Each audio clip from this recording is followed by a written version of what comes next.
सभी प्यारे छात्रों का कक्षा 10वीं गणित में स्वागत है। और आगे बढ़ते हुए आज हम प्रश्नावली 5.2 का ये जो छठवां प्रश्न है ना, इसको बहुत अच्छे से सीखने वाले हैं। इसमें हमें एक एपी दी गई है और इन्होंने पूछा है कि जो -150 है ना, क्या इसी एपी का पद है? ये हमें चेक करना है। इन्होंने पूछा है कि क्या एपी का एक -150 जो है वो पद है कि नहीं है। मतलब हम आगे बढ़ते जाएंगे तो इसमें हमें कोई -150 पद मिलेगा। तो आइए इसको हल करते हैं। सबसे पहले तो आप लिखोगे जो आपको दिया गया है, मतलब जो भी आपको एपी दी गई है वो आप लिखोगे। तो एपी क्या दी गई है? 11, 8, 5, 2, डैश डैश डैश। अब जब भी आपको कोई एपी दी जाए तो दो चीज़ें फिक्स होती हैं। मैंने पहले भी आपको बताया है। दो चीज़ें कौन कौन सी? पहला प्रथम पद और दूसरा सार्वंतर। तो जो प्रथम पद होता है उसे हम ए से दर्शाते हैं और एपी का जो पहला पद होता है उसी को हम यहाँ पे लिख देते हैं, वही हमारा प्रथम पद कहलाता है। इसके बाद जो सार्वंतर होता है वो कैसे पता करते हैं? सार्वंतर को हम डी से दर्शाते हैं और उसको हम ऐसे पता कर सकते हैं कि दूसरे नंबर के पद में से पहले नंबर का पद हम घटाते हैं। यानी हम 8 में से किसको घटा देंगे? 11 को। तो माइनस का 11 कर देंगे। अब 11 में से 8 जाएगा तो आप सभी जानते हैं कि माइनस का जो है 3 बचेगा। तो ये जो है सार्वंतर मिल गया। अब हमें चेक करना है कि क्या एपी का ये -150 कोई पद है। तो हम मान लेते हैं कि ये एपी का एक पद है और n पद है। तो माना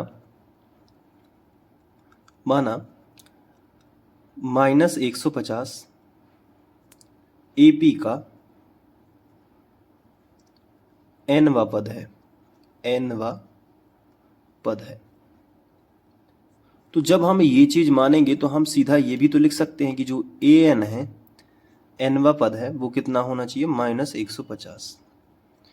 अगर यहाँ पे n का जो मान है वो हमें एक पूर्ण संख्या मिलती है, पूर्ण और धनात्मक मिलती है, तो हम कह सकते हैं कि ये एपी का सदस्य है, एपी का ही पार्ट है। अगर n का मान हमें प्रॉपर कोई संख्या ना मिली तो इसका मतलब है कि ये एपी का पार्ट नहीं है। चलिए, an का सूत्र क्या होता है? आपको पता है कि a + n-1 इंटू डी बराबर कितना होगा? -150। अब जो a का मान है वो कितना है? 11। और जो d का मान है वो कितना है? -3। दोनों के मान रखेंगे तो a के नीचे a का मान रखेंगे 11, प्लस लगा है तो प्लस लगा देंगे। फिर n-1, तो चूंकि n का मान है नहीं, वो तो ज्ञात करना है, तो n-1 और जो d है उसका मान है -3। तो यहाँ पे d की जगह पे हम रख लेंगे -3 और बराबर में कितना हो जाएगा? -150।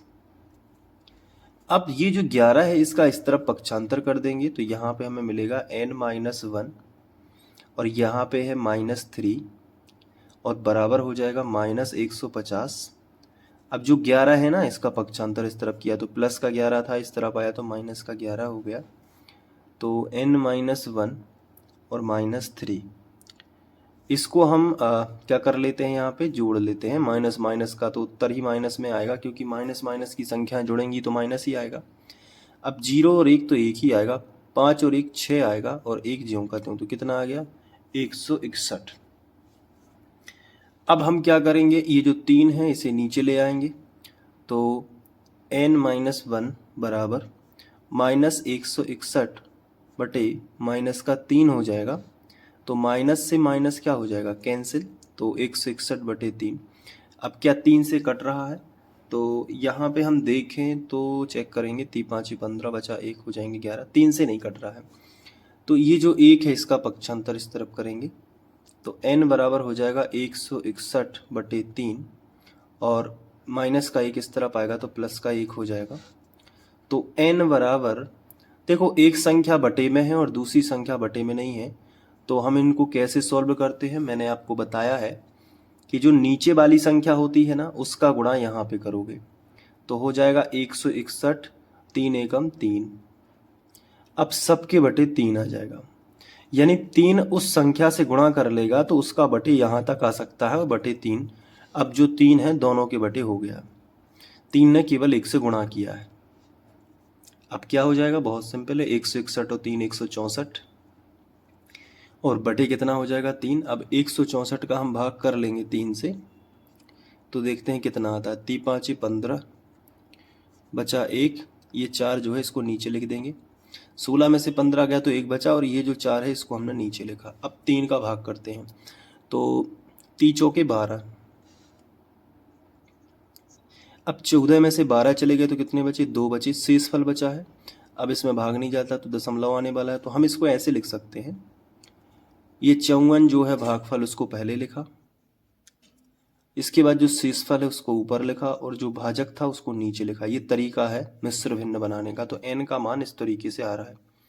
क्या n का मान कोई पूर्ण संख्या है? क्या 3 का पूरी बार भाग गया है? आंसर है नहीं। तो n का मान हमें पूर्णांक नहीं मिला है, तो लिखेंगे जो पूर्णांक नहीं है, जो पूर्णांक नहीं है, तो लिखेंगे अतः दी गई एपी का कोई भी पद 150 नहीं है।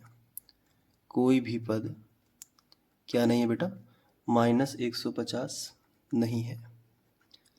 तो ये जो है हमने सवाल को हल किया। आई होप आप इसको अच्छे से कर लोगे।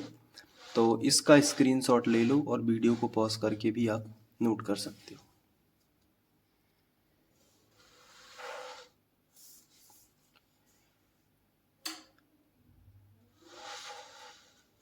क्लियर? ठीक है, अब आगे बढ़ते हैं और 7वां प्रश्न करेंगे नेक्स्ट वीडियो लेक्चर में। तब तक आप ये देख लीजिएगा और साथ में की प्रैक्टिस भी कर लेना। Thank you.